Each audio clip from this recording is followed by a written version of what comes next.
First couple of years of my current career, I finger the time clock, open my tiny tan locker, and take out a gun, a knife, and knee pads. I'm not a cop. Doesn't help but feel for cops, though. First time I found myself lifting out that pistol shape in a leather holster, clipping it to my hip, knife on the belt behind it, and bending to armor my knees, knowing that there's no police cruiser parked outside, no SWAT team van. I will not accidentally drop the battering ram down the narrow stairwell when we raid the crack house, because I'm not a cop.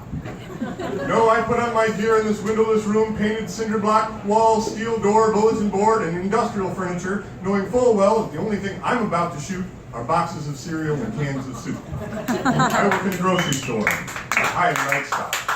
I put cans on shelves while my children sleep. I fall like an old tree every morning across the couch or maybe bed as my sons attempt to whisper past the pale stranger who's snoring through their days. But it's a blessing to my family and a loving service to my community to have this job. Just ask my boss. He's Sudanese. He walked from the Nile to Kenya barefoot, and that was before the refugee camp, then West Michigan, and 10 years in the grocery industry. He speaks 3, maybe 4 languages. He works harder than anyone else in the store. I remember one night he's leaning back in a plastic chair against the wall reading a magazine, our resident redneck's copy of American Rifleman. He suddenly snaps bolt upright, stabs a glossy page with his fingertip and says, This is the gun I used to shoot.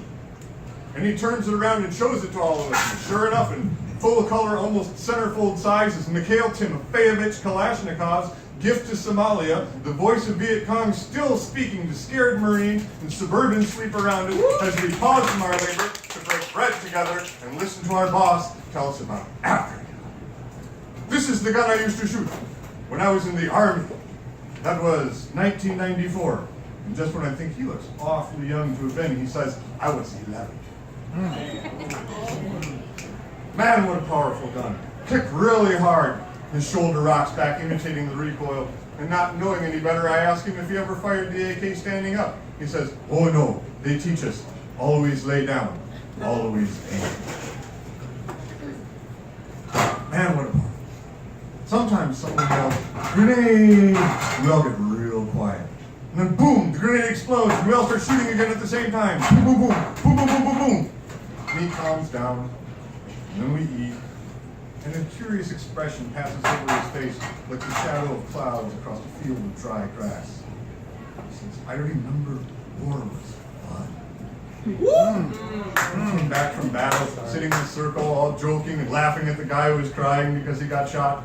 I don't know if he saw my face, but he added, years later I realized it is serious business.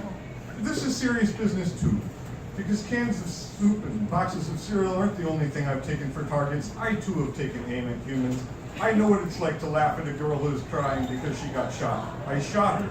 I sat in a circle with buddies I haven't seen since then, since before I became a husband and father and happy, and put pen to paper at that black table and wrote a poem about a girl I was sleeping with and didn't want to sleep with anymore, and gave it to her and watched her read it until she began crying and then sobbing and then threw it to the ground and ran out. And I'm not a cop, and you're not a cop, and this isn't a routine traffic stop, and you're not a suspect covered in prison tattoos, and I'm not a state trooper, and there is no trucker asleep at the wheel of a tractor trailer about to drive over the cruiser with me in it, and you will not run up to it weeping because you just saw me die, and I will never say, grenade!